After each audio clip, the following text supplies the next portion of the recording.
In the tapestry of life, where every thread holds a story, America in Black and White emerges as a haven for the voices echoing through the heart of our communities.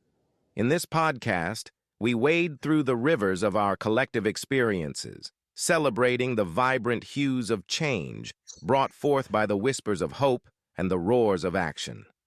It's more than just a conversation. It's a journey into the heart of our society, illuminated by the light of those daring to dream and do. Join us, and let your voice be the melody that guides us toward a dawn where every color finds its place in the masterpiece of our shared destiny. Together, let's paint a future brimming with the positives that dwell in our minds and the actions that shape our world. Good evening, ladies and gentlemen, and welcome to another episode of America in Black and White. I'm your host, Charles King. Tonight on America in Black and White, we welcome a man whose life reads like a testament to service, scholarship, and spiritual calling. In an era where leadership is often defined by titles, Christopher E. West stands out because his leadership is defined by impact. For 33 years, he wore the uniform of the United States Army, first as an enlisted soldier, and then as a commissioned officer, serving in medical units, field artillery, engineering, and public affairs. But retirement did not slow him down. Instead, it expanded his mission. He is a senior executive, a public affairs advisor, a community activist, a corporate board advisor, a communication strategist, a university instructor, a minister, and an evangelist. He is a scholar with degrees and fellowships from institutions across the nation and around the world. And he is a mentor who believes deeply in the transformative power of education. Tonight, we explore the life, leadership, and legacy of a man who has dedicated himself to uplifting others, whether in the classroom, the community, the church, or the corridors of government. His story is one of resilience, purpose, and unwavering commitment to the greater good. This is America in Black and White, and this is the conversation with Mr. Christopher E. West. Let's welcome him to the stage, please. Thank you very much for that wonderful introduction. And I don't know if everything you said about me was true, but thank God for the rumors. And I'm just glad to be here and have the opportunity to fellowship with you and the listening audience, and hopefully let the words of my mouth and the meditation of my heart be acceptable, that it may transform somebody's life, change their destiny, or uplift their human potential. Well, I definitely appreciate you for being here. And I will say, first, I'd like to start off where I like to let people get the opportunity to know a whole lot more about who you are, Christopher West. So can you tell us, who was Christopher E. West before the uniform, before the degrees, and before the titles? I was just a young lad from Memphis, Tennessee, the South Memphis part of Memphis, which is 36 degrees north and 90 degrees west. If we have anybody with a physical background that loves science and stuff, you can do the longitude and latitude on it. But it was my haven. My dad was a Baptist minister, and my mom was an evangelist. And I think those roots eventually transferred to me later on in life after my life in the Army. And even during the Army, I never stopped losing a connection with my faith. I grew up in an inner city part of town. It wasn't the best, but it was better than most. And what I had was, I didn't really have a male role model, but I had four sisters. My sister Denise, who went on to be a scientist and engineer for NASA in Redstone Arsenal, Alabama. My sister Geraldine, who was a criminal justice counselor for the city of Memphis, and my sister Evelyn, who got her degree in computer operations engineering. That really, those three people with my other sister, Darlene, who's deceased. They were the role models for me because they set the standard for me to reach. And like I said, I listened to the song when I was growing up that George Benson used to sing, because he did the original version of The Greatest Love of All. And in that song is a line said, everybody's searching for a hero. People need someone to look up to. I never found anyone to fulfill that need, so I learned to depend on me. And God gave me gifts, and it's my time to exercise those gifts, not in uniform, but in the regular world, to, like I said, to reach out and touch somebody's hand and make this world a better place if I can. And essentially, that's where I said I grew up in a Christian family with Christian values, and they resonate with me today. And I thank God for the opportunity to serve in the military, because it was life-changing for me, and it led me to different heights that I never thought before. Wow. So what early experiences in Memphis shaped your worldview? Well, when I was a real little, I think about five or six, Martin Luther King was assassinated on an April day. I can't remember the exact day, but I remember the National Guard, because the city was burning at the time, at certain portions of it. And I remember the National Guards, vehicles going up and down the street with bayonets and things. And, it just looked really bleak at that point. And I didn't really know what was going on, but I knew it was something bad. Because people were rioting and looting and doing all sorts of things. That really shaped me from the standpoint that, the civil rights, one of the major players in the civil rights era was slain in Memphis. And that impacted what I saw as a calling to fulfill, to try to be a voice for the voiceless, and to continue to take the banner forward and pass it to the next generation if I can. Wow. So how did your upbringing influence your commitment to service? Well, my dad was what we would call today a servant leader. You give so much as a minister of the gospel. Have to be on call for family members who are members of your church, that may be going through life-changing situations. Someone died, and you have to go and try to give counsel or support to them because they're going through a period of bereavement, or someone's sick in the hospital, and you got to do that. So I really never saw my dad that much because he died when I was 7.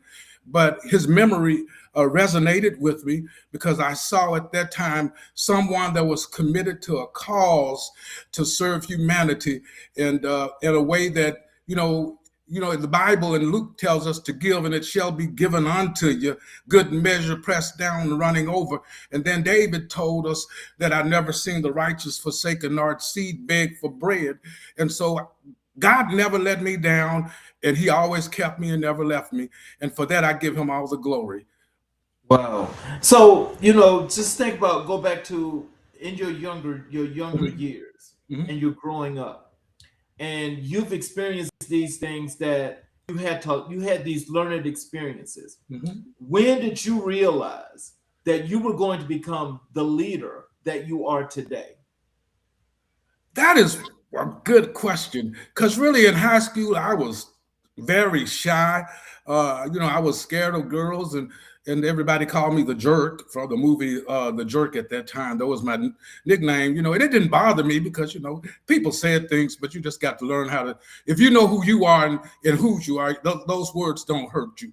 But it was really once my older sister, who's Denise, she actually kind of spurred everything into the direction that I started trying to find myself when I wanted to go to Princeton, because Princeton University at that time was recruiting me.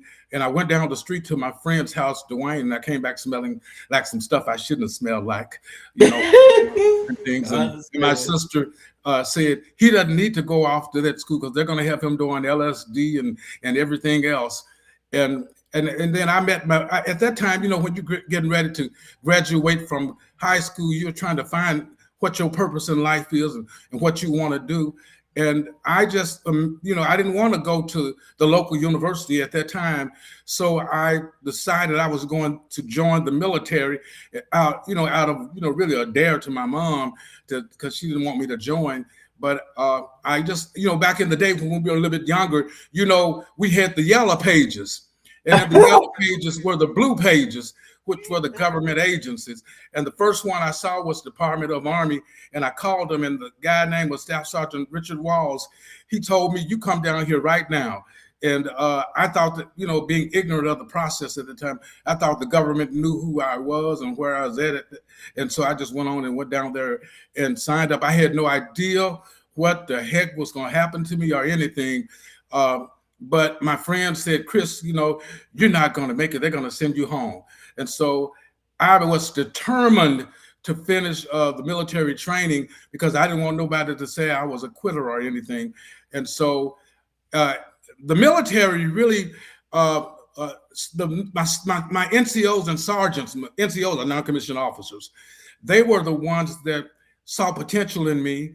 And then it was one doctor, because I was a medical specialist, and I was working in the hospital in the Republic of Panama at the time, Gorgas Army Hospital, and I was in between sending patients to the doctor, and his name was Dr. Thomas A. Pasertia, and he called me into his office, and he told me to sit down, and he just asked me what did I want to do with my life, and that was the first person ever in my life, other than my family, that saw something in me and told me that I could be what I wanted to be and do what I wanted to do. And there was nothing that was preventing me from becoming a doctor or whatever, other than opportunity, and I took that with a grain of salt and looked at it from a realistic standpoint. And that's how my journey for leadership began. And I just started reading books and looking at other people's lives and tried to pattern myself after successful individuals, because in the military, other than the sergeants, I really didn't have any mentors. And you just had to really find your own way. So well, look, we've got a few comments here already in the chat from the first one. This is from Image Coach AEG. I'll put them on the screen. She goes, "Hello, hey Chris." Well, thank you so much. Hello to you, and I thank everybody from South Memphis. Tell them hello. Shout out to the South Memphis Carver High School and the Cobras. Anyway, shut up. The red and white lives forever. And so she put also the date in here that April 4th, 1968 was the day Martin Luther King was slain. Thank you for that bit of information to help me clarify some ideas. Thank you so much. Give you some hand claps. Okay, thank you. And she's your classmate, Alicia Jones. Oh, yeah, that's Alicia. Thank you, Alicia. I hadn't seen her. She used to play the flute in the band with me because I played the trumpet. But I got old now, so I don't play it. Listen at you. I'm sure you could still play if you wanted to. Yeah, but after you had some damage to your teeth, you try to, playing with that mouthpiece over the years and mess up your embouchure and all that things on the long term. So what role did faith play in your childhood and adolescence? Like I told you, my mom was very religious to a point where, she believed in, the verse says, "You spare the rod, you spoil the child." I think I got beat more than anybody in my family because I just constantly stayed into mischief. But I had a strong, authoritative mother that guided me into the right path. And I've always had a sense of spirituality. I felt like God really revealed himself to me. I was outside at the age of 10, and I felt like he called me, and it was a psychological call to manhood at that time. And I knew at that point that God was going to use me for something greater. I just didn't know when. So who were the mentors who first saw your potential? I I would actually say my mother, Clara Lucille West, and my oldest sister, Denise, and my sister Evelyn, and my sister Geraldine, and my sister Darlene, and even my brothers, John and Jerome and Willie. They also they were not really wanting to go to school as much as my sisters did, but they always encouraged me and told me, you know, they were proud of me, and so that was really all I needed. And when I would go to different events at school, sometime I would take my brother with me because he was driving and I didn't drive, and so he would be there with me, and I was just grateful for him and his participation. That's Jerome. He would do that for me. So, what challenges did you face growing up, and how did you overcome them? Well, one challenge I faced was back in 1973 or 4. I was young. One of my teachers, you know, a girl of another persuasion called me the N word because we had just started busing, and I went to another school at the time, Magnolia Elementary, and she called me the N word. And, you know, and then we got to fighting. And you know, you ever watch Mr. Spock on Star Trek, how he would put his hand on the people's shoulders and they'd fall out and stuff because he pinched them? My teacher did that to me. And I had on some Buster Brown shoes. I don't know if you're keeping it real, I'm just keeping Buster Brown shoes. And I kicked her in her shin and ran home. I ran out of the school and ran straight home. And I went and hid, and my mother was looking for me. And, you know, I didn't want to run from my mama because I know what's going to happen. That was beating time, because she's going to tell you she's going to beat you because she loves you. But, you know, those beatings hurt too, you know. And so that was really, you know, and then my mom never told me until I was a major in the militaries, and she was going through terminal cancer. And I'll never forget what she told me. She said, "Chris, I'm so proud of you. If that teacher would have seen you now, she would have to eat her words," because she told my mother at the time that I was going to end up in jail and be a career criminal. So, you know, but my mother never told me that until I was like in my 40s, and she revealed that to me, that, you know, I beat the odds, because, you know, she never ever mentioned that to me, and I was glad she didn't, because, you know, you can speak life and you can speak death into people, and you got to be careful what you say, because the scripture said the power of life and death is in the tongue. And so I would really encourage people to watch what you tell your young children or anybody in your family, because you can set them up for failure, because sometimes your word might be the only word that they hear. You know, you're exactly right. And, you know, when you was talking about, you know, your mother with the beatings and so forth, I think a lot of us in our era, we experienced that, but it made us much better people. Oh yeah, it did. My sister Jodine, oh, she would get on my nerves, because, you know, we were going to school there. She's 2 years ahead of me, and I would always act the fool in class. And before I even got home, she already told my mama. And so I knew I was gonna get a whooping anyway. As soon as I got home, Jodine always did. If you listen to me, Jodine, you know, I just want you to know that. Okay. So when did you first realize you were called to leadership? When I joined the military and I was stationed in Panama, I was 18 or 19, and we were going through jungle warfare school, and you know, the company I was with. And, you know, being 18, 19, you don't know anything any better. I thought that was what every soldier did. And I went down the cliff, and then I didn't know how to swim. And my sergeant, he was a white guy, he pushed me into the Atlantic Ocean, and I had on a life jacket vest. And then I'm not going to tell you what he said, because they were expletive words, but they were demeaning words too, by the way. But he told me I had a blank attack. So you feel it, a female dog attack. And so that, you know, I knew then that I had the potential, after I finished that school, to be what I wanted to be, and to have what I wanted to have, and to achieve what I wanted to achieve. Because I don't know if you remember, but a lot of us who are a little bit older, we remember the commercial would come on television, tell you be all you can be if you join the Army. And that's what I thought. I really actually personified that, because I believed that I could be anything I wanted to be. You know, when you think about experiences like that, and you decided on your own that you were going to go off and join the army, did you think of any repercussions at all? And if so, what were those? Well, I told you my mom, me being the youngest in my family and the only, boy that I was looking at going to school, she cried and that hurt me because I felt like, she wanted me to go to school because she said, I'm not going to tell you what she said either, but she said I was going to some man's army to fight some man's war that wasn't mine and stuff. Because this was back in 1981. And, and it was a different army then than what it is now, totally different. But that was what really, and then like I told you, my friends telling me that I wasn't going to be able to finish it or complete it. Those were things that motivated me to say I was not going to quit, that I was going to, achieve the milestones that I set.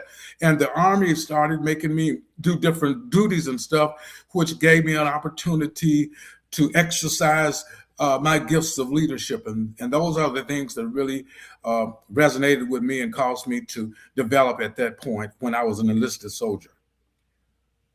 So, how did your family respond to your decision to join the military? Initially, that was reservation. My other brothers and sisters, they didn't really say anything. My brother Jerome, he joined the Marine Corps, so he was in the Marine Corps. My brother Willie, who's my oldest brother, he was in the Navy. And my other brother John, he started out in the Air Force, but he didn't aim high enough. So, but they were examples for me. And my brother Jerome wanted me to join the Marine Corps, but when I read that Marine Corps bulletin about them running 3 and 4 miles, I said I ain't doing that blank stuff. That's too much. So I just went on and did. I just joined the Army, like I told you, was just out of me calling the numbers. The first number I saw in the blue pages was Department of the Army, and they told me to come down there, and I got on the bus and went straight there because I thought they knew everything about me at that time. So, what personal values guided you through your early adult years?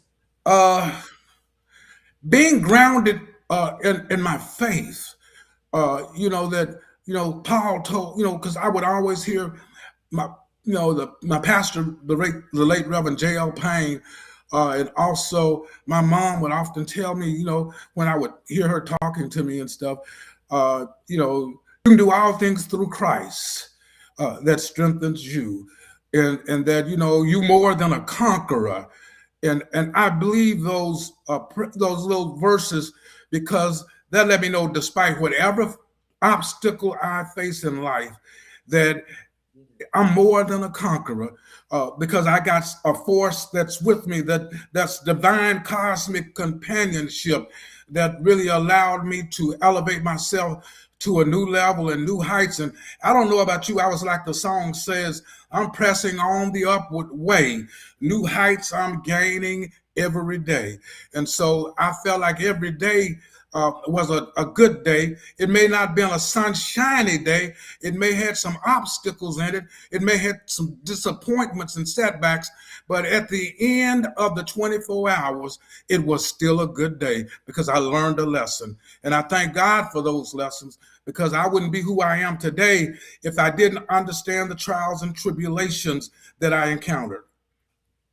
So looking back, Mm-hmm. what moment changed the trajectory of your life? The one that I think that really made me look at myself was the moment when I told you about a white doctor, that I didn't even think, really saw anything in me. Dr. Thomas A. Pasurcha, who was an orthopedic surgeon, because I was working in the orthopedic clinic, he told me that I had potential and that he saw something in me, and he sat down to me, and that was really life changing for me because here's a doctor that that's got all his credentials, and I'm just a lowly E4 specialist in the military, and I'm 19 years old, and he tells me that I can be anything I wanted to be and do anything. My guidance counselors didn't even tell me that when I was going to school. But this doctor told me, and then he said, you see those sheep skins on the wall? He was talking about his diplomas when he said that. He said, you can accomplish the same thing if you just do that. And he told me, that don't, if you stay in the military, don't stay in the military and not reach your fullest potential. Go to school and become an officer. And that's what I did, because I used to go in my different bosses' offices and read their diplomas and military schools that they went to. And that motivated me, because I said to myself, if they can do it, I can do it too. And that's basically what really pushed me to do it, because I knew after the first 6 months, that dare that I took when I joined the Army became a destiny to me, because I really liked what I was doing. I found a purpose in my life. I found that I had potential, and I also found that there was a plan for me to excel. And those 3 P's were what really got me to where I am today. Let's transition over to your military service and your 33 years of leadership. Yes. And so when we just think about now the work that you're doing today, and think about, the people that you're inspiring and you're making a real serious impression on. What inspired you to serve in the United States Army? Really, it was a civics class that I took when I was younger. And then, I don't know if y'all, I'm dating myself, but, we were in the 70s generation, and there was Good Times on television. And on Good Times, there was a character called Alderman Davis. And so he was like, I was fascinated with him, not because he mispronounced people's names, because he held a political position. And then when I took the civics course and also studied American history and read about some great people, and then you found out later they weren't all that great as we said they were. The narrative that they wanted us to think was that they were great. That those were like, I wanted to be in that number, because I didn't want to just live. I wanted to try to make a difference. And I know that, even at 18, I knew that I wanted to do something that makes an impact for the greater good of humanity. So, and when you think about the impact and the things that you have done, what are some of the things that you feel like you have been impactful when it comes to others and community building? Well, you talk about in the military or in the civilian sector? sector? This is, I guess it's kind of like, let's say, take it concurrently between the two, from one to the other, from the military. Well, the thing that I did was, when I went to the University of Memphis, I was in the ROTC department, and I was one of the first African American officers to graduate with straight A's out of ROTC, because like I told you, after a while, the military became second nature to me. And I just was reading manuals and I was doing everything. So I had a pretty good foundation in military science. And also I knew how to lead, because the greatest component of leadership in my community, from my perspective, would be the communication part, that you're able to share your vision and your intent with the audience you're trying to reach. You have to also, when you lead people, you have to get to know them on an individual basis, because what motivates somebody may not motivate the next person. So you have to find out what they thinking and get with them and try to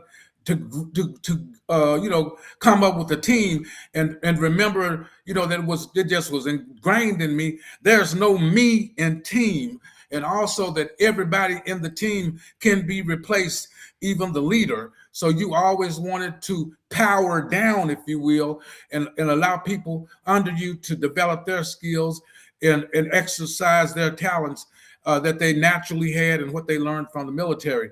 Now, on the civilian side, it was me being a director of marketing and public relations, that I was able to find jobs for people and change the course of their their living status, because a lot of Memphis itself is a transportation hub. The most type of jobs that they have here are logistics-based jobs, and then you have the medical, and then of course you got the University of Memphis. But you also have to remember FedEx is a logistics hub, and that's essentially what it is. And you want people to be able to live a working wage that they won't be robbing Peter to pay Paul.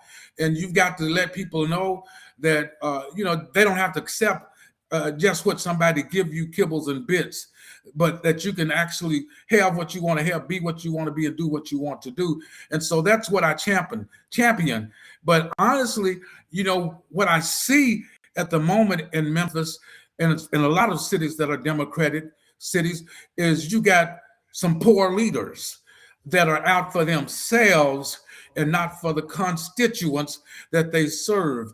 Most of the leaders, and you can talk that about Chicago, you can say that about Memphis, you can even say that about Atlanta, you can say that about other African American cities, that they're about self-interest. And I've never in my life, at the point that I am now, have seen so many public servants that are being investigated for moral reasons or for corruption in office. And, it's like everybody's doing everything for self-interest and not for the people that put them in the positions. And they're using positions to prostitute the population while they get rich or get caught up into positions of increased responsibility in the private sector.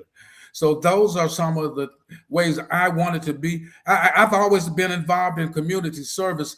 Right now, I'm going through the clergy academy for the police officers because I wanted to connect with them, because I feel like people don't know everything that they do, that it's more to them than just protect and serve. There's still people at the end of the day that have a job to do and that want to go home after they finish that job.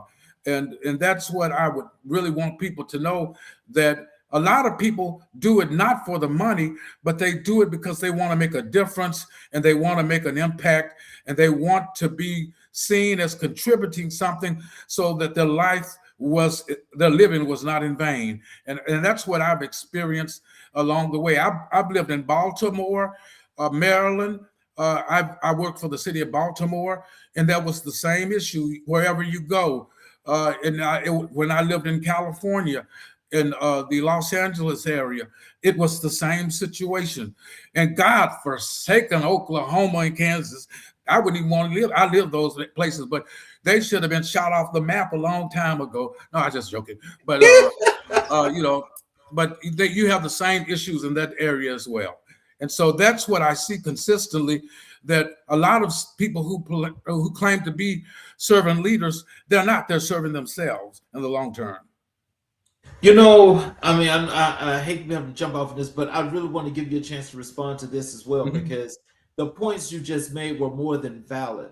When you look at now how these people, I'm going to use a different term, how they actually prostitute the people, to get these votes, and when they elect them and put them in office and they stay there for like hundreds of years before they die off. And everything that they've done, they've stole your community. They made you less safe, and they don't want to protect you and do their civil or civic rights by you because you pay these taxes. Yes. What are some suggestions would you give to people out in the communities when it comes to this? Because I think when you get to that vetting process, that's a real thing. Because a lot of these people would never even cut the mustard, period. But they become politicians because they are pure swindlers. What do you tell people, and how do you tell people to look for this, especially now, because times now are really trying? Oh, you bring up a great point. What I recommend for a person to do is, people go out and they solicit your votes, and you should get to know the person first and foremost. And if you do put them in the position, and 3 years has passed, and your neighborhood or your community or the area that you live in is still the same way that it was before when they got in office, and they haven't done a dang thing, and that's not what I want to say, but they haven't done anything, then my mama would always say, if you can't change the people around you, then you better change the people around you.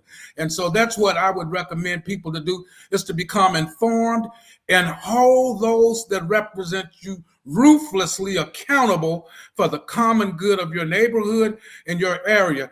It doesn't make sense for the black part of town to be raggedy and depressed and the white side be all pristine and stuff when the grass on the black side of the town can grow just as greener, if not greener, than the white part of town, and the houses can be just as well kept on the black side of town than it is on the white side of town. And I'm just being real with you, because it's American black and white. And I'm just going to tell it like it is, and it is what it is. And so it is up to us as informed voters to make sure that we put people into positions that are going to make a difference for us and not use us for their own personal gain, which many of them do. And I hate to say it, but most of the depressed cities that you look at are African-American cities with African-American people in charge. And it's like, I don't know what the hell going on in Chicago. I just don't even know anyway. I gave up on them. And you see the same thing in other areas that you have a predominantly black population. The leaders are, they were really, it's like even here, I'll make a classic example, and I know I'm probably going to get a lot of negative comments about this. When the National Guard came to Memphis and they did a press conference, neither Mayor Harris nor Mayor Young nor Chief Davis, who's the police department, none of them were there, but all folks from Washington, D.C., and the governor himself came down for the press conference, and the city leaders were left out of it.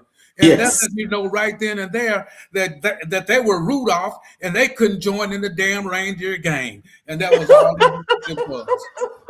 Well, I'm going to tell you this. You mind if I call you Christopher? Yeah, you can call me Chris. Okay. Well, Chris, I'm going to tell you something. Well, you already know primarily that every metropolitan city, the major metropolitan cities, are black urban centers. That's correct. Each and every last one of them has got what we should know of and what we should call them, which is true. This is American black and white. They're just figureheads. They don't have a say. They are puppets. Yeah. They go and they tell us this bullshiggity to not only get the vote, but then they want to come out when it's time to be reelected. They want to tell you they want to be your friends. But look, how they get some people is they give them some barbecue. Yeah, and a watermelon, because it still work where I'm at. The watermelon, you better not leave the watermelon out now. But that is exactly what it is. And everybody that's your color ain't your kin, if you know what I mean. All kinsfolk ain't skin folk. There you go. And so I realized that, and I had the privilege. I wrote an article about XAI, Elon Musk, coming to Memphis. And what really perturbed me more than anything was that the mayors of both Shelby County and Memphis knew about it. The constituents didn't know about it. The commissioners didn't know about it. But everybody, let me get it right. The mayors knew about it. The Chamber of Commerce leadership knew about it, but nobody in the neighborhood knew about it. Some of the state representatives didn't even know about it, and it caught them off guard because they put the facility that's going to have a lot of contaminants right in the hood of South Memphis, where it's a depressed area. A lot of those people are living in poverty, even though they're the living, what you call them, the walking dead, are the people that just make money and you still struggling. The working poor, I think it's called, or something to that effect. But that's what you have in that area. And the education system sucks. The education system was broke when I was there because it was, like I told you, it was the Army and my leadership that took me under their wing and made me go to basic skills enrichment classes to learn stuff that I didn't know, to get myself up to speed so I could be, really all that I could be. And I'm eternally grateful to them. And they were, they were not black, they were white, but they saw something in me, and it didn't matter to them. They told me they didn't see black or white; they just saw green, and I was part of the Army Green, and that was what I always focused on. I try not to look at people by color, but I look about what they're doing and are they contributing to the greater good. Because you got black folk don't care about black folk. You got people that the Asians don't care about black folk. They'll put their shops in your community and cuss you out in their native tongue, and you be thinking they're speaking in tongues, but they're talking about you. So, we have to realize, that we are living in a world where everybody out for self and not for the common good. And that's what I see a lot of in Memphis. I see it in Atlanta. I also see it definitely see it in Chicago. And then y'all let that lady come down, the mayor, the super mayor, she down there in y'all area now trying to run something. So I just was throwing that in there for to stew up the gumbo. You know what I'm talking about. I'm going to tell you, that's a whole nother show, but we definitely have to talk about those hot topics, because that's definitely some real stuff there that you're talking about. Yeah. How did serving in both enlisted and officer roles shape your leadership style? Well, being enlisted, I was a worker bee. So I understood after I became an officer what it was like to be enlisted. And I never ever tried to think I was better than anybody else, because I often say we're a team. And, and I could die tomorrow, but the mission still have to go on. And so you're only greater than the weakest person on your team. And so you try to train people and reinforce them that training is everything, and everything is training. And that's what the mantra that I grew up on. And it was just like the military taught me to be, know, and do, to be myself, to continually educate myself, become a lifelong learner, and then do things and not just talk about it. Don't just give lip service, but show me what you can do. Act like you're from Missouri, the show me state. And so that's what I tried to do. And I always encouraged my soldiers to excel. I was company commander of 250 people. And when I took over the unit, a lot of people I knew when I was enlisted, and they were still there at the same rank. And I'm just eternally grateful that I was there enough time to get them to move to different positions and go to school and learn a new a military specialty so that they could be created. And I lost people, but I was glad to lose them because they went to positions of increased responsibility and more pay. And that's what I really I was grateful about. It wasn't about color. It wasn't about gender. It wasn't about sexuality or whatever the case may be. I saw potential in the individual. I could care less who you sleep with, because it ain't my business, number one. And number two, if you be focused on something, that let me know you just as sick as the pervert on the street is, because you worry about what somebody else doing in their bedroom. But anyway, I just shut up on that note. Well, let me tell you, there are a couple of comments here in the chat that I want to share with you. Alicia wanted you to know that she had to get off. Mm-hmm. And she said to you, I put it there on the screen, she says, all the best to you, Chris. Thanks. I have to jump off. Thank you. And your nephew is here, and he wanted you to know. Thank you, Daniel. He's in Alabama, so that's great. Thank you for joining me. Yes, sir. So, what did you learn from working across your district? What did you learn from working across 4 distinct military career fields? That you learn the technical aspects of the job, but the intangible ones, like inspiring people and getting them to see the vision that you want to achieve, and then investing in them responsibility, but never authority. Because at the end of the day, as a leader, you're still responsible whether the mission is a success or a failure. And I never ever, what we would say in the military, I'm going to fall on the sword if I have to. In other words, it's going to be my responsibility at the end of the day if we're successful. if we're failure. And so what I learned from being in all those MOSs was the human factor, that you have to really know how to look at people, look at their strengths and weaknesses, look at the opportunities that they may have to develop themselves. And then, I didn't really do the SWOT analysis, but I did a modified version of the SWOT analysis. But I didn't look at threats, because I changed the threat to a P, and so I looked at their potential, and then I really encouraged them to excel. And when they did, I made sure that they were recognized with either medals or either what we call attaboy coins, which are unit coins, or just giving somebody praise in front of other people and telling them that they did a great job. You would be surprised how much that really causes people to unite around you, because they see you care about them, and that you've given them the opportunity to do things that means you trust them enough to say that I want you to do this. And the other thing is, just because I was a commander didn't mean I don't listen to the people that work for me, because a lot of times they have better ideas than I do. So I never ever thought that my idea was the only idea.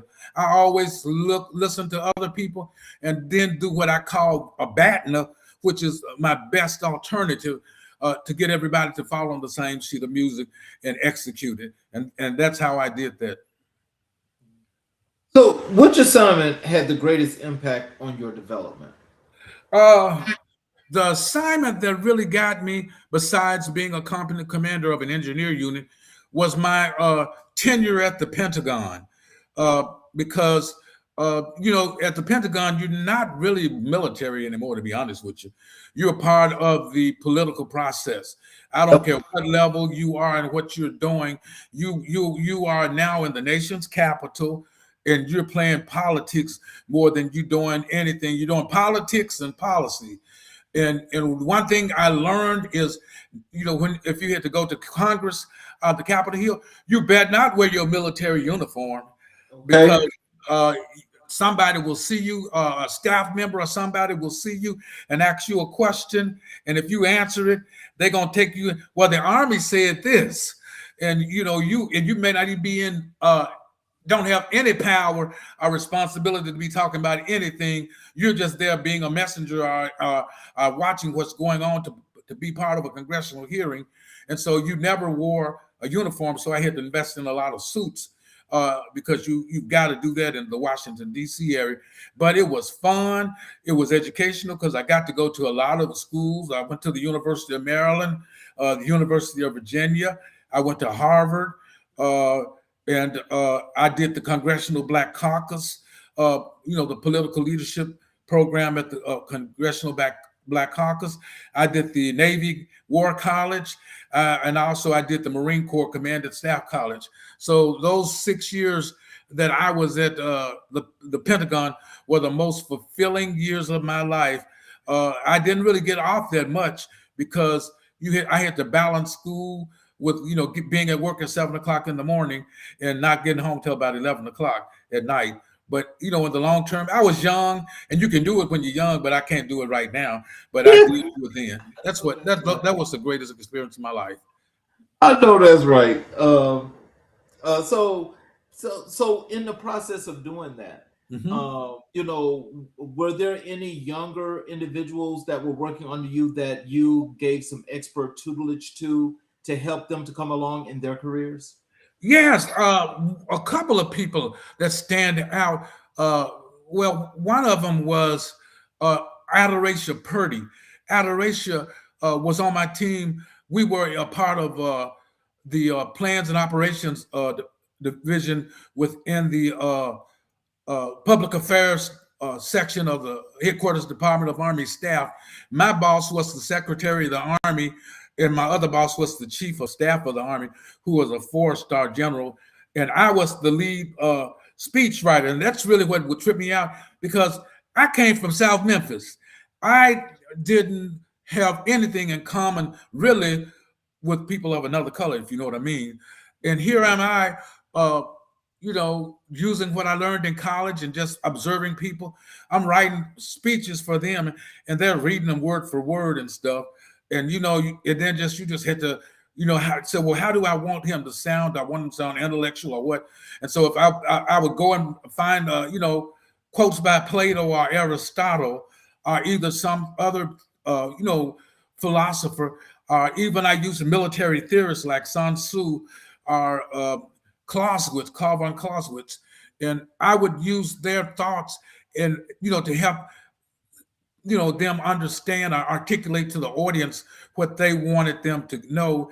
And the greatest experience was, I would tell you the best one I ever did. Do you remember a few years ago when we had the shooting at Fort Hood and the major did it? I wrote that speech for the senior leader, and he, at first I thought I was going to be in trouble because I didn't like the speech that they had we had an agency that was supposed to be writing speeches, and I didn't like it, and I wrote my speech and gave it to him, and then he came out and said, "Who wrote this?" And I did. He said, "I'm my speech writer," and that's how I got into speech writing, because and it came easy to me because I grew up in the church, and if you know anything, you have pastors coming in from all across, and you could tell who was good and who was bad by the reaction from the audience, because every time the members didn't always receive the speaker, and then you could also tell who was big time by the clothes they wear and how many diamonds and stuff was on their hands and bracelets. So those were people that actually helped me in the art of public speaking, and then reading the writings of Dr. King and Cornel West and a host of others that helped form my, as well as the classics by Clausewitz and stuff. And at my house, we had a whole bunch of books in my house when I was growing up, and the encyclopedias and things, and I didn't have anything else to do. So I would sometimes just read those, and I couldn't pronounce all the words, but I knew who they were and stuff. And when I saw them again, and that's how I really developed my ability to speech right. And the other part was just constantly going to school and learning and listening to other people. And also, being around a person, you can learn their particular speech patterns, and then you get an idea of their personality and how you want them to be seen in the public. And that's what I did. Wow. So you come from West Memphis, South Memphis, to get to Washington, D.C. to become a speechwriter. Yeah, a leader in your own right. Yeah. And you now have got a chance to get a seat on the big stage. Yes. What did that mean for you at that time? It was unique because I didn't tell you all of it. I used to hang around Capitol Hill because we went to Capitol Hill because the Pentagon is part of the executive branch. Yes, so people don't realize that. I'm just trying to make sure everybody understands.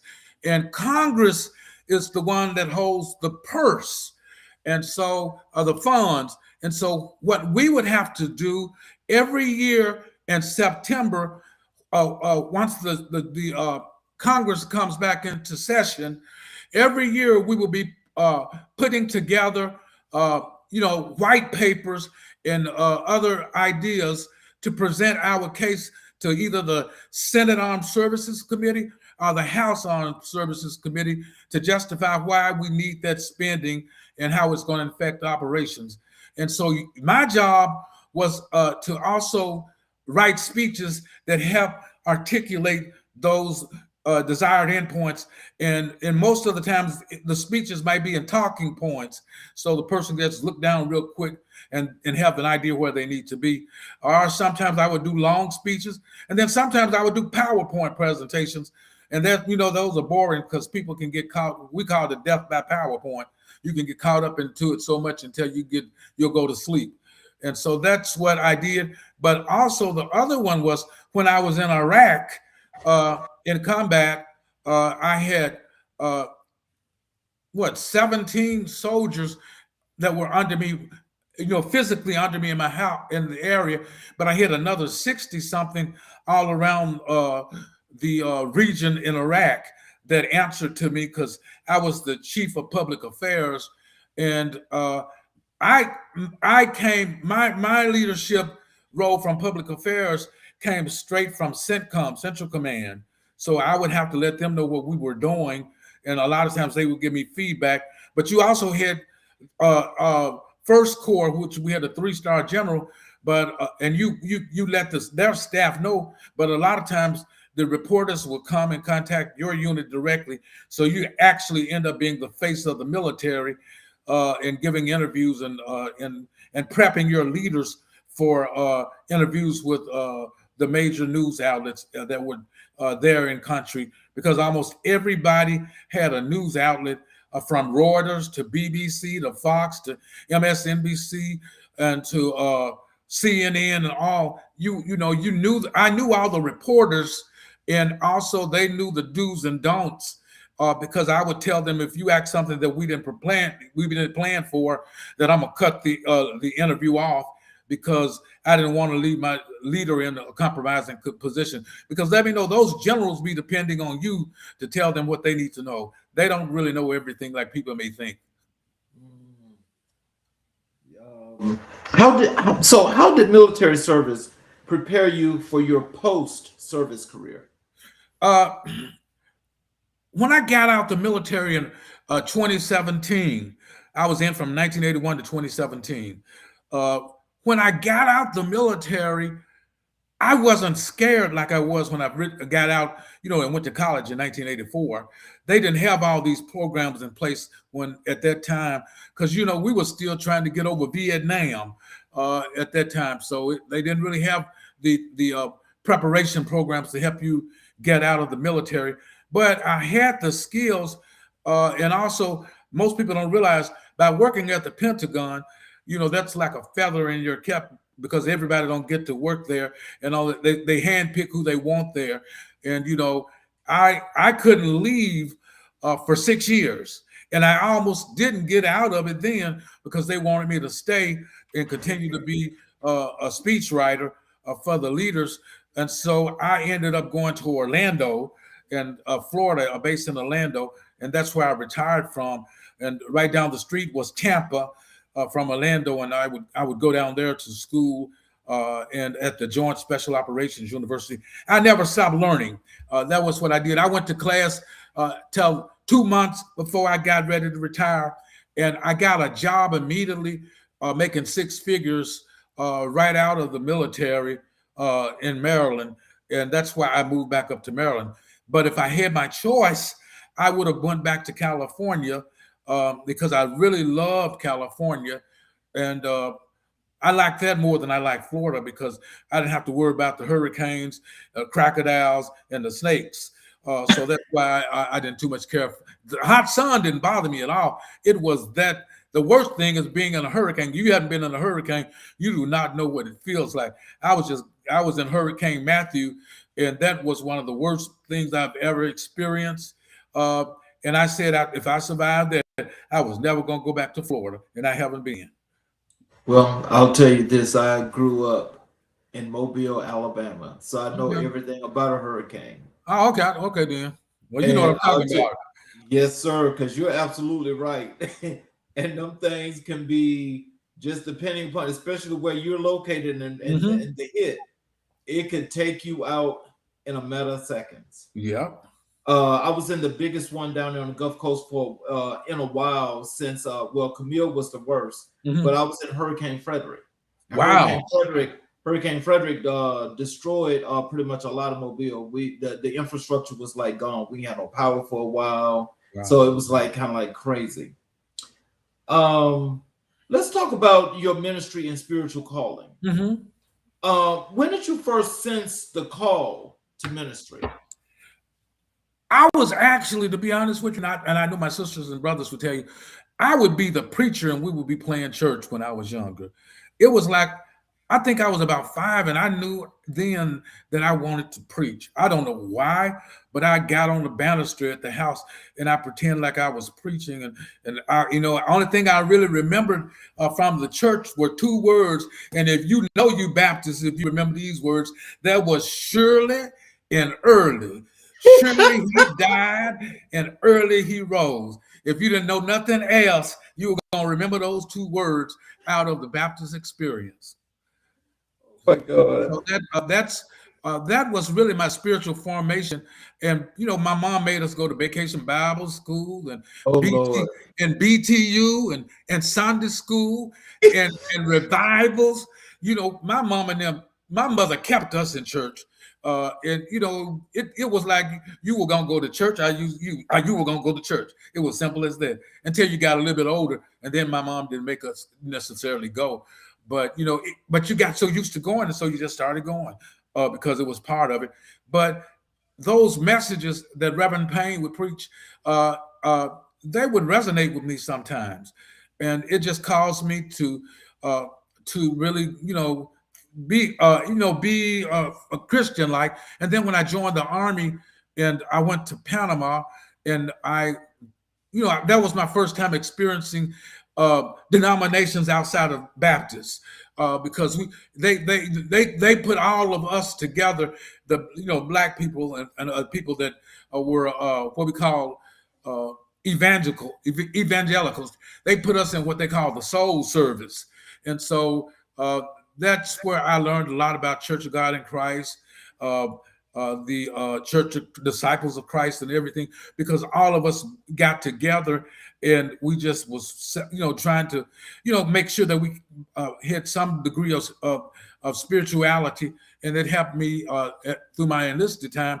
And then when I went to college, I had teachers that really kind of influenced me, like Dr. William R. Marty, who was my political science teacher. I took a lot of classes from him. And then one that really got me was this course called Religion and Politics. And one thing that I found out from taking that class is you're going to be you wherever you go, and you're going to take your values with you in whatever you do. And that's what we have to understand about being public servants. You're going to do what you think is right if you're in that leadership position, because you're going to go back on the values that you tend to gravitate toward. And no matter what anybody say, America is still, there is no separation of church and state. Because if you look at the dollar bill, it's going to say, "In God we trust." If you go to a trial, they're going to raise your hand and say, "What? So help me God." So how, you know what I'm saying? So, and you can't separate it because it's there. And if you look at a lot of state flags, you'll find some type of religious saying on some of those. So, people can say you separate it, but you can't separate it, because people are going to take their values with them in whatever they do. So that formed something for me. And then when I was I had a double major because I was English and political science. And in my English course, I started taking courses in existentialism, and I started to question my purpose for being here, and why did God let so many things happen to me if he's a God of mercy and a God of love. And so I started trying to really find my own self while I was in college. But I was wrestling with Reinhold Niebuhr, and also because that's one of the major influences of Dr. King's, along with Gandhi, was Reinhold Niebuhr. And he predicted a rise in a book called Immoral Man and Immoral Society. He predicted that the way for African Americans to achieve equal rights was for a leader to come that preached nonviolence, and that's what Dr. King did. And so that was that period in my undergraduate years really made me question my faith, and also at the same time it made me get stronger. But the turning point for me, to be honest, was maybe 2 years ago, and I'll share this because I want the listening audience to know that it's real and it's kind of personal, but it is one of the most significant events in my life. I suffered from PTSD, post-traumatic stress disorder, and I don't know what happened. I can't tell you, Charles, to this day, but I lost who I was. One morning I woke up and I didn't even know who I was. I thought everybody was trying to kill me. And I didn't think my sisters and brothers were real. I didn't even think my niece and nephew, Stephanie and Jeremy, who are, are real close to me. I thought that they were imposters. And the girlfriend that I was dating, I blamed her because I thought that she did some voodoo on me and stuff. And I went to the hospital, and they didn't see anything in me, and they let me go.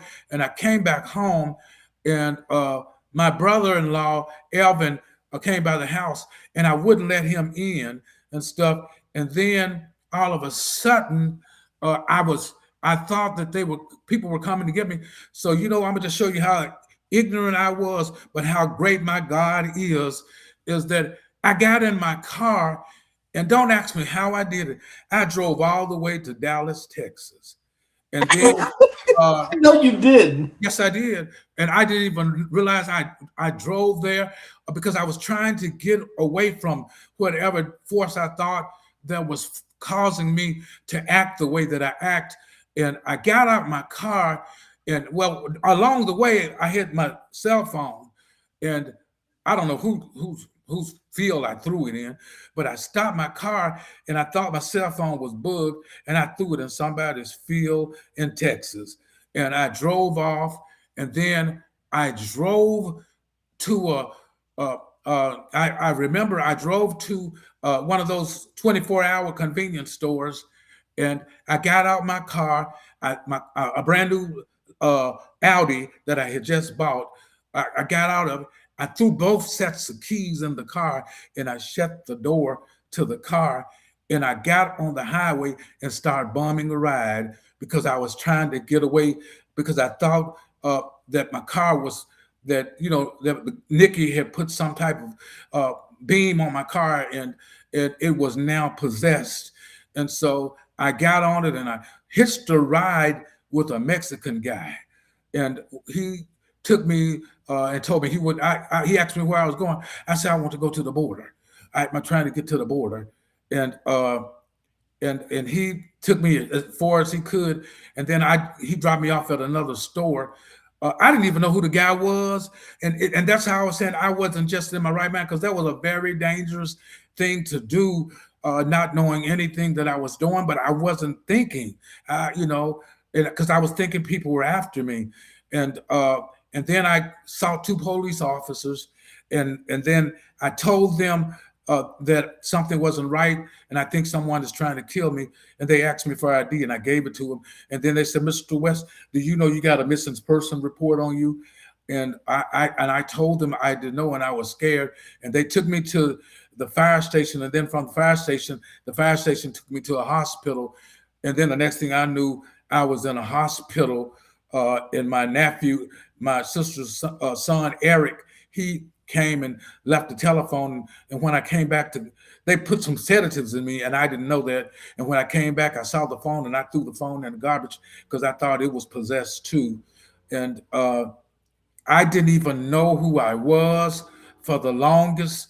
I said, God, in myself, it's the worst thing I could say, Charles, is being in a place where you are hiding within yourself, underneath your skin. The true self, I felt myself, but I wasn't able to connect myself to my body. I don't know if I'm making any sense. Yes, I understand that. I was there, but I wasn't there. And I couldn't, they were asking me who was the president. I couldn't even remember Joe Biden. I just thought I thought a year had passed, and that I had gotten older, and that, like I told you, I felt like Nikki had put a curse on me, and I didn't even know. My niece, who's a doctor, and her brother, they came down to see me, and I don't even remember talking to them, but I know when they came, I told them that they weren't real, because the real Stephanie and the real Jeremy didn't act the way that they did. But I didn't realize what was going on at the time, and for the longest, weeks had passed, and a little bit more than a month, and it took about a month for me to start back regaining a sense of reality, because I was just, And the worst thing you can do is be with other folks who just as messed up as you are, and you asking them, "Are you dead?" And they telling you could be. And then I asked the girl that I was telling her that somebody put a curse on me. Yeah, they put one on you too, and she's the devil. And so they were encouraging me in the thoughts that I was saying and having me believing because I wasn't really where I was supposed to be mentally. And that really was scary. And during that time, I just told God, God, if you give me my mind back, if you just right my mind, I'll do your will. I'll do whatever you want me to do. If you just give me another chance, because I thought that I was dead and that I didn't make it to heaven. And I thought about all the things that I did in life, and I just was praying and crying, asking God to forgive me because I was really feeling like I was dead. But then I pinched myself and I cut myself. I said, "Well, dead folks don't bleed," but I didn't know if I was still living or not, to be honest with you, because if you don't realize those psychotropic medicines, if you don't take them like I take them, you miss a few days, you will be somebody you don't even know who the hell you are. Excuse my language. But I think that happened to me, along with me being stressful and just me never really coming to terms with being in combat. Because, I never really decompressed from coming back from combat zones. And people don't realize you be in a place 14 months and every day you wake up somebody trying to kill you, or you got to do whatever you have to do to them. And Iraq was different from other places because there was no front line and there was no demarcation, and you couldn't tell who the enemy was. It could be right in your camp, and you didn't know it. And so that's what made it so scary. And so every day you're there, you never really sleep into a full sleep because, you wake up and you wonder, is the day going to be your day, or are you going to get blown, or, something's going to come back, you broken a leg or what, blew your leg off or something, because you see a lot of your friends that I served with, some of them came back, mentally scarred as well as physically. And I was just so thankful that my sister Evelyn and her children looked out for me during my time that I was, not with myself. And that really was life scary, but at the same time, God restored my mind. And ever since then, I've been doing what he wants me to do and not what I want to do, because now I just want to see, sympathize, and serve and try to live my life to a point where I'm helping somebody so my living won't be in vain. And for those in the audience, I hope I didn't bore y'all with that testimony, but I was just trying to let y'all know God is good, his mercy is everlasting, and his truth endureth through all generations. And I'm just thankful as I can be to be able to be on this show, closed in my right mind. And I just feel like, I want other folks to know who may be going through something similar, are dealing with PTSD, that you are not alone. You don't have to be ashamed. You can talk to somebody and let them know what's going on so you can get an idea to try to return back to a life as close to normal as you can get. And I'm sorry if I spoke a long time, but I just wanted to tell that. Oh no, actually, what you're mentioning is what a lot of veterans actually wait too late, to actually get the help that's needed. But every veteran, from various situations and from different causations, when you leave the military, you are always diagnosed with PTSD because it's that way of living that causes an extra stress that nobody ever imagines can happen, because you're pushing your body and you're pushing yourself to a limit that you never thought you could do a lot of those things. But those effects are real. And I can tell you, as being, I'm a Navy veteran myself. Okay. And so, the PTSD, for myself, I know it's probably a much milder case, but you have to always keep yourself in the present and be aware, because as you were mentioning, That's something that can slip up on you, and I promise you, as you say, you didn't know who you were. That's something that actually happens, and I know some people that this has actually happened to. Yes. So, I mean, I appreciate you sharing that story, but I hope that they also understand, hey, we do what we do, but there's a lot of things that can also pop up in there. Yes. And that's all I wanted the listening audience to know. I know I probably get some bad comments, but it was a privilege to serve. I will never be ashamed of my service. I may not agree with everything the leadership of our country may do, but I didn't swear allegiance to a political party. I swore allegiance to the Constitution and to the flag of the United States and to the American people that I serve. I didn't serve the Democrats or the Republicans nor the independents. I served the flag and I remain apolitical as possible. And I just wanted my brothers and sisters in arms to know, don't be ashamed. Be proud to be part of the less than 1% who raised your hand and did your duty the best that you could do, and be proud of who you are and what you've done. And that's the same thing with you, Charles. Don't ever feel like your service was in vain. And I appreciate what you've done for our country. I appreciate that, and I thank you so very much. Let's talk a little bit here about your community engagement and your activism. What motivates your work as a community activist?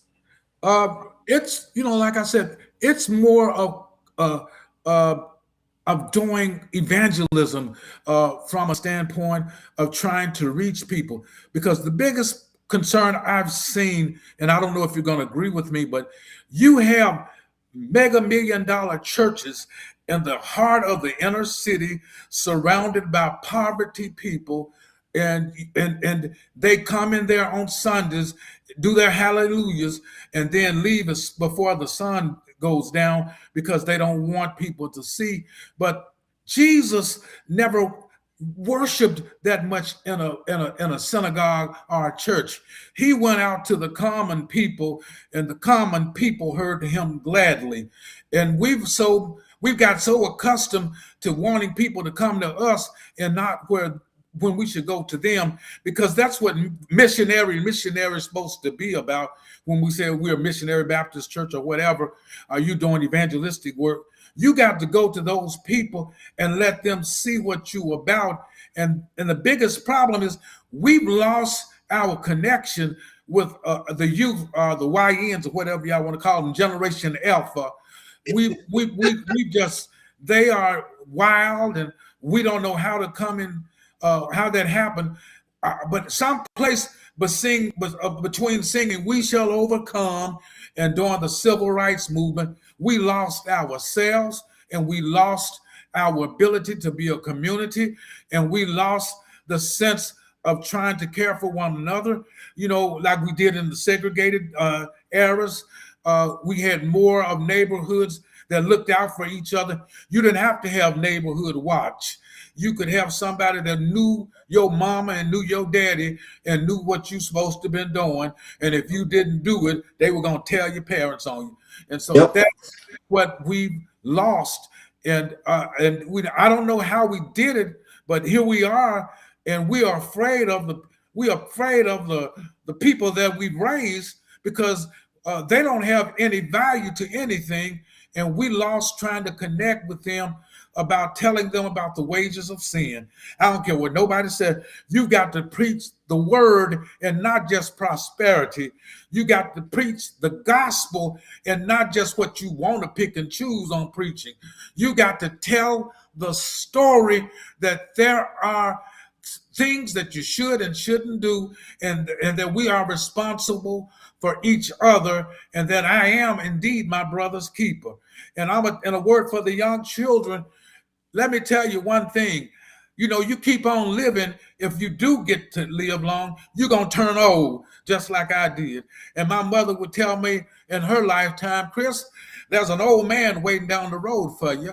I didn't really understand what she meant back then when I was younger, but now I understand that, I'm that old man that she was talking about.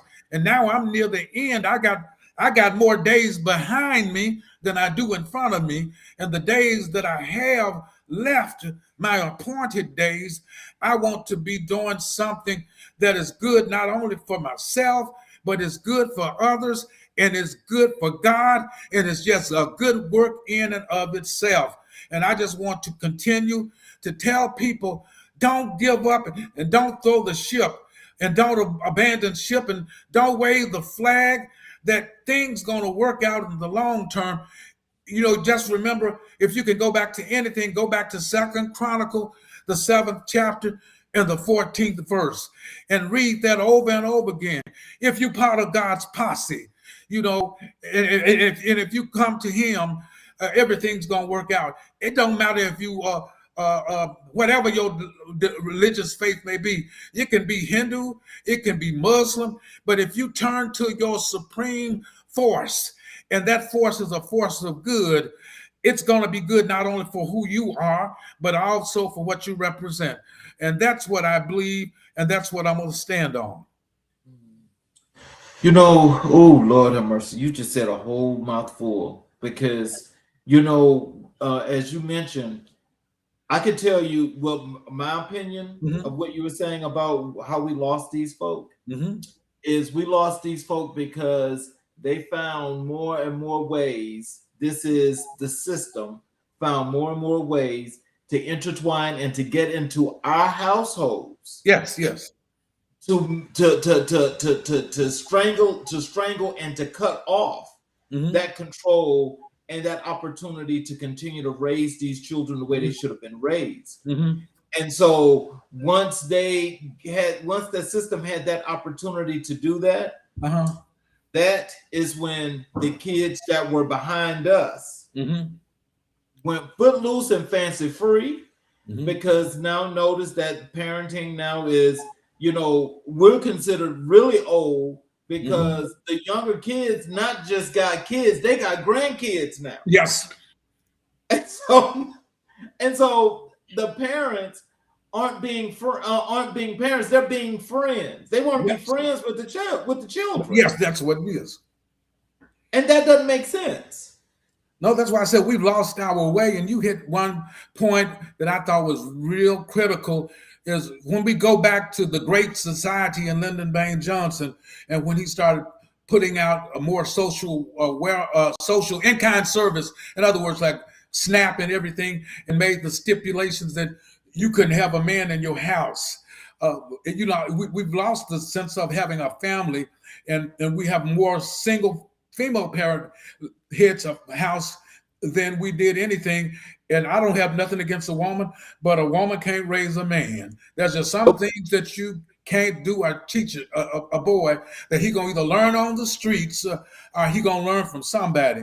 And you want that person to be positive, and you got to be careful who you put your children around, ladies and gentlemen, because some of these pastors just as perverted as the rest of those folk. And so you better know who you leave your child or children in the custody of. And I didn't mean to go there, but I just wanted them to know we got some sick people and sick positions with a sick agenda. And the only way that we can defeat spiritual wickedness in high places is to be aware and take the precautions that are necessary. Yeah, we definitely got to let that be known. How do you approach building trust within communities? Again, I go and try to speak, and I try to be as authentic as I can. When I go and engage an audience or anything, I want them to see the real me, the vulnerable me, the authentic me, the one that I was telling you about. When I would be overseas, a lot of times, especially in a combat environment, being a leader or an officer, I couldn't show that I was afraid, even though I was afraid. But because other people you don't think the soldiers are watching you, but they're watching you to see how you respond and can you keep a level head and stuff. And one thing I would always say in my mind, man, I'm from South Memphis. I'm not going down like that. And whatever it happens, that's going to happen. But I'm going to fight because that's what I'm getting paid to do. And I said that I would, when you join the military, y'all don't forget, you get the benefits, but there is a price for the benefits, especially as war goes on. And you can't say, I'm not going to go and I don't want to do this. Oh, yes, you're going to go. Yes, ma'am. Yes, sir. No, ma'am. You're going to go someplace you don't want to go. But you are going to go. And let me tell you, I had a female soldier, and I'm not going to mention her name. We would get ready to go off the compound in Iraq, because normally when you go off the compound, everybody locks and loads their weapons and have them on automatic, because you never know what to expect and you just want to be ready. And we get in the vehicles and we get in the convoy and we prepare to get off posts, off the compound, or the fire base, whatever you want to call it.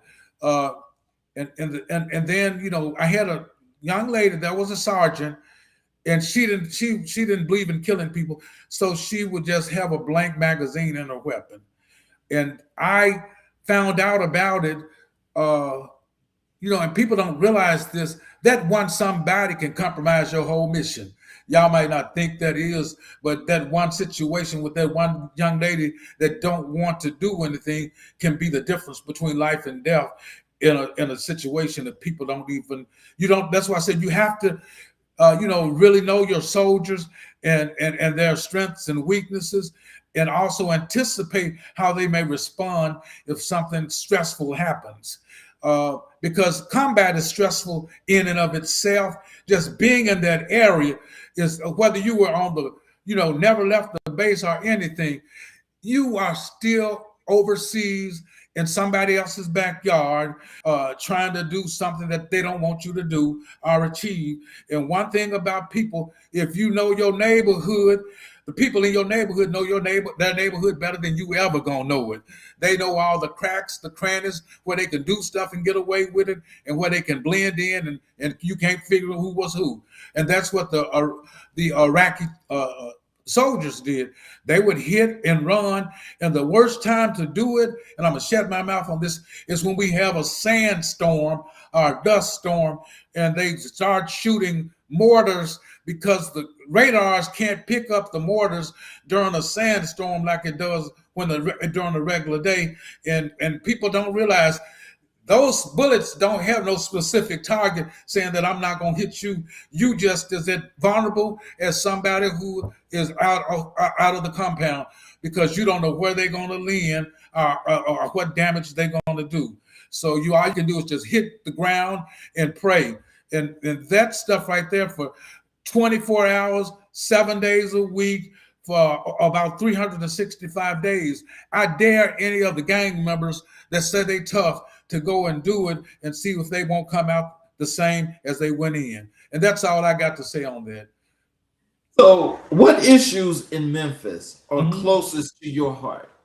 Right now, one of the primary concerns I have, and this is with everything, I mentioned it before, the biggest issue I have with the city of Memphis is the terrible leadership that it has. I'm just going to call it an ace, and a spade. Both the county mayor and the city mayor, I don't know what the heck you're doing, because you're not really managing or leading the city of Memphis.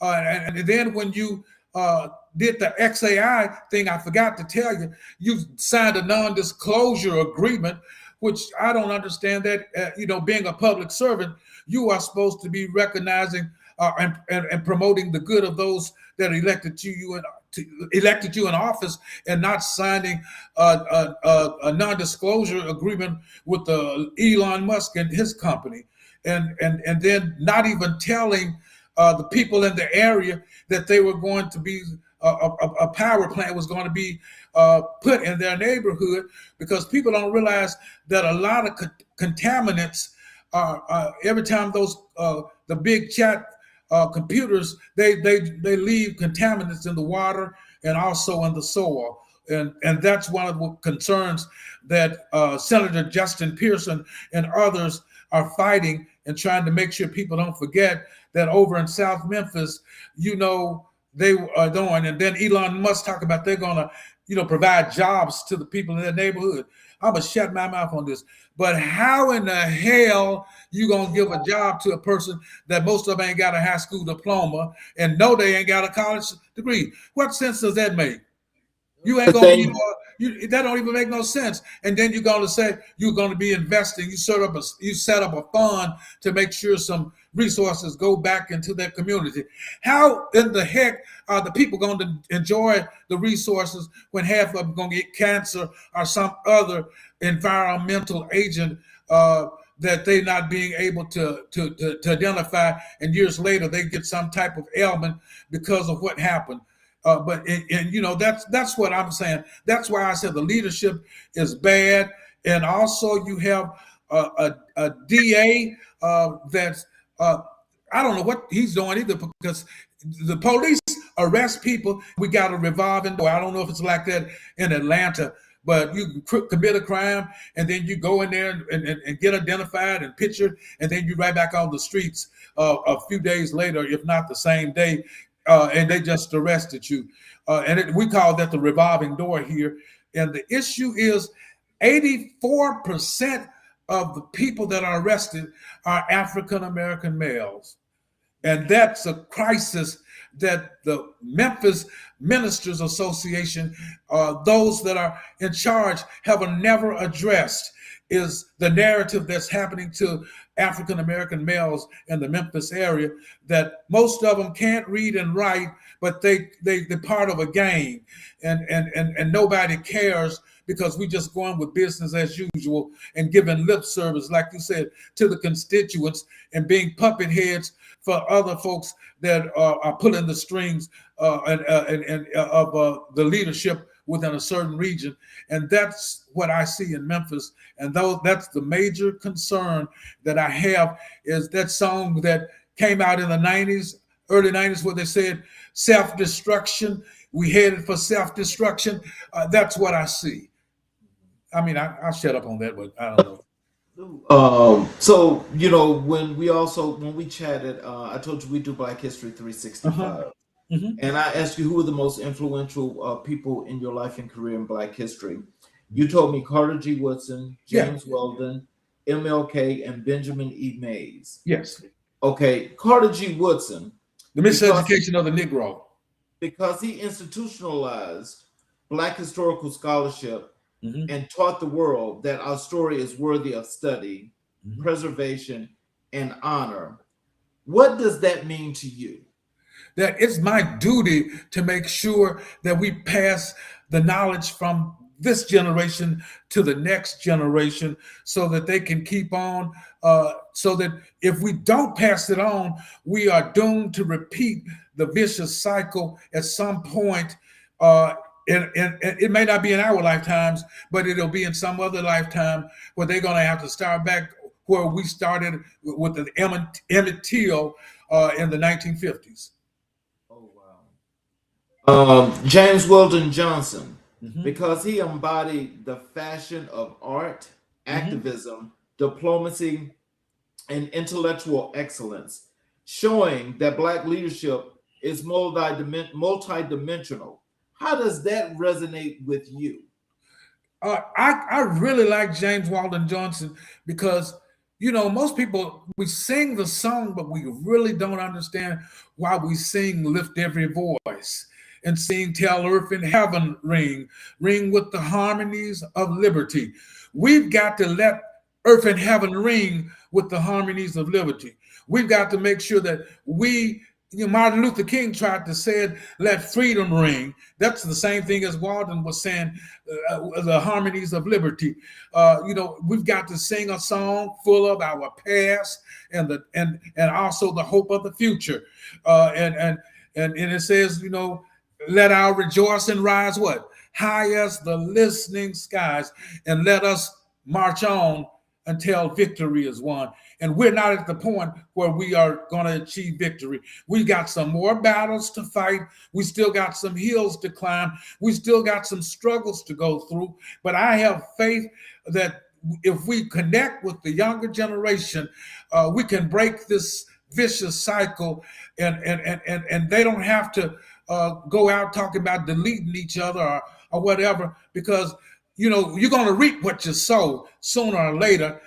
They call it karma, but it's the same thing. Whatever you do, you're going to have a price to pay at one point in your life. You don't know how you're going to pay it, but you're going to pay it because it's just the way things is. Dr. Martin Luther King Jr., Mhm. because he modeled moral courage, nonviolence resistance, and the power of prophetic voice in the pursuit of justice. Yes. When it comes to your career, and the things that you have done, especially from the church perspective, how does this fit within your leadership scope? Well, the prophet Amos said, let justice roll like a river and righteousness like a mighty stream.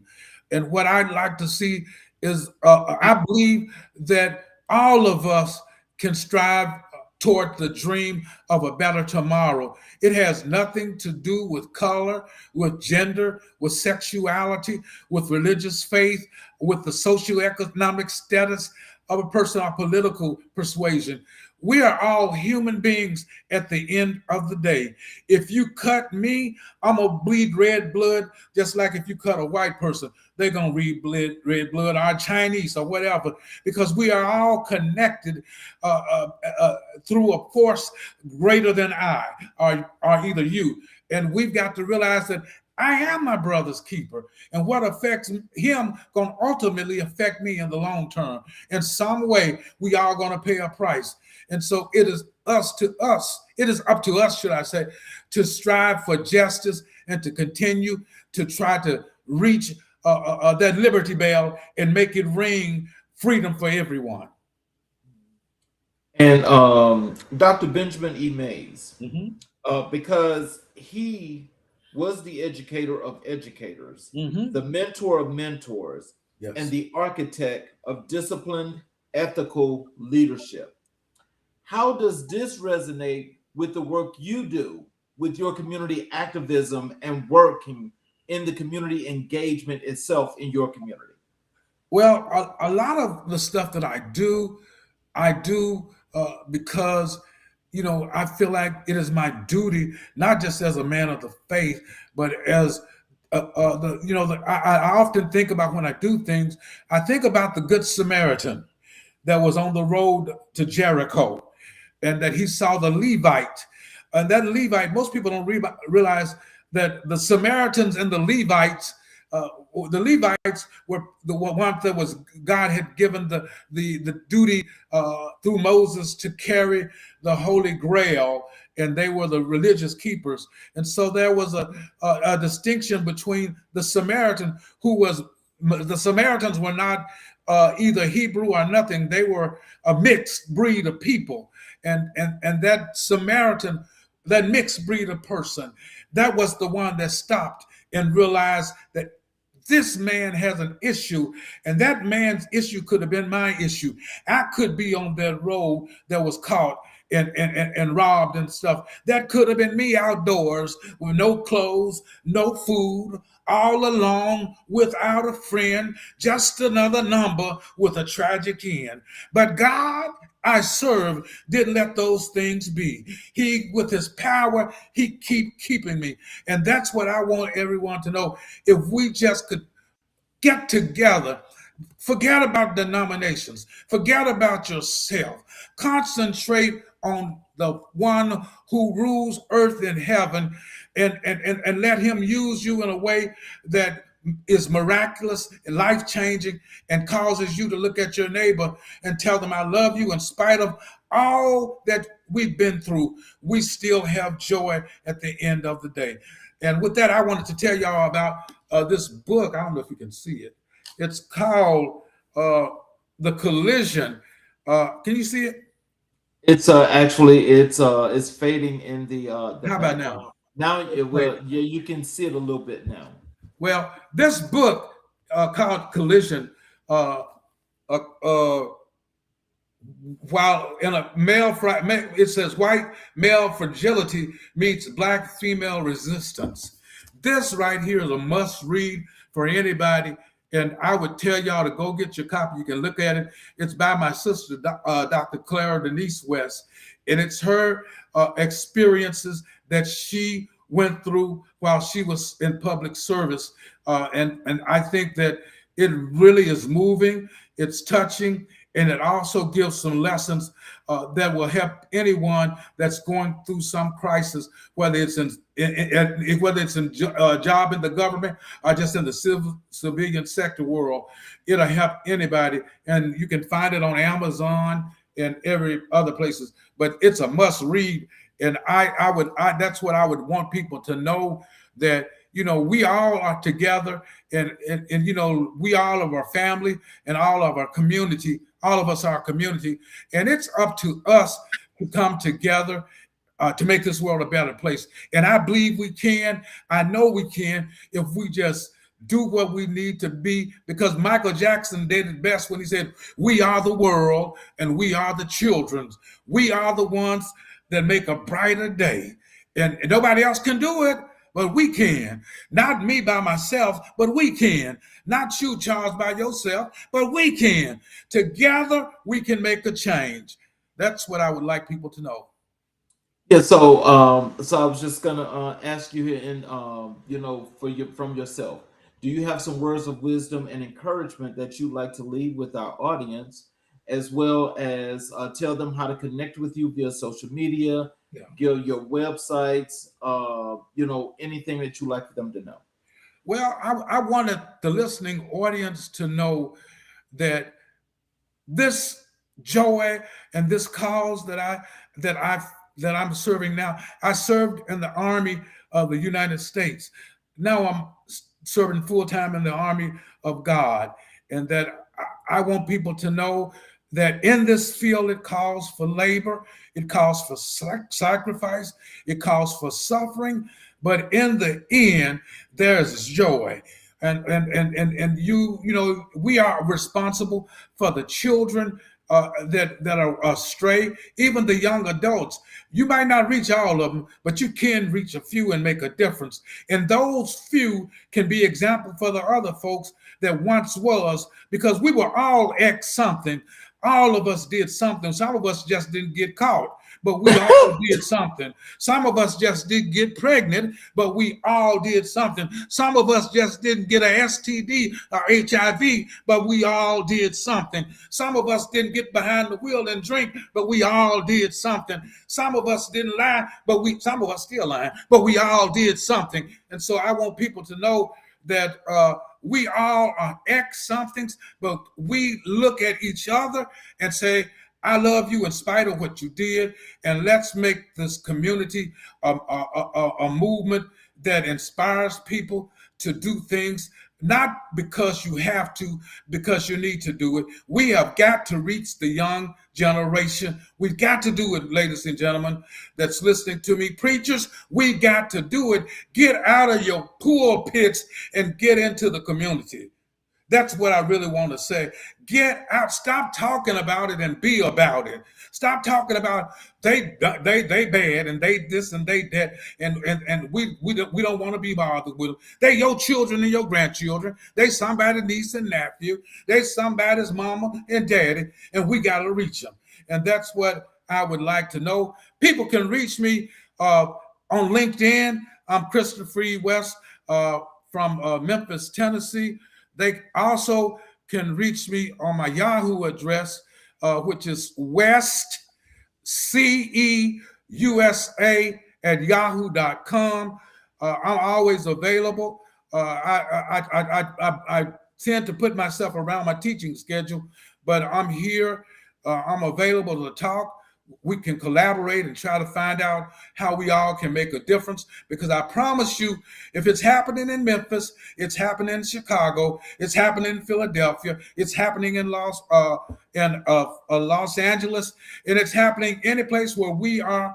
We need to get together and get back to the old landmark and take back our communities. And that's what I would like to say. Okay. Well, in closing, I have a closing monologue that I like to do. Okay. But before I close, first of all, I want to ask you, once I do this closing monologue, I like to just take a couple of minutes after the show when I close out to speak with you. But I want, for those of you that are watching on all of our channels, If you could please, if you have not yet, please support us by subscribing and enabling all notifications on the YouTube channel. I would definitely appreciate that, because what happens is it allows you to catch the shows live. It also allows you to go back where you're able to see each and every episode that we've ever recorded, where you can learn the lessons of each and every guest that has been here, that's helping you to understand not just about life, but what it is to be about your community, to get together and unify and be that great group of people that we know we should be. So in closing, I'd like to say this. Tonight, we have witnessed the journey of a man who has lived many lives but kept one mission: to serve. Christopher E. West reminds us that leadership is not a position. It is a posture. It is a willingness to stand in the gap, to lift others higher, and to use every gift, every lesson, and every opportunity to advance the greater good.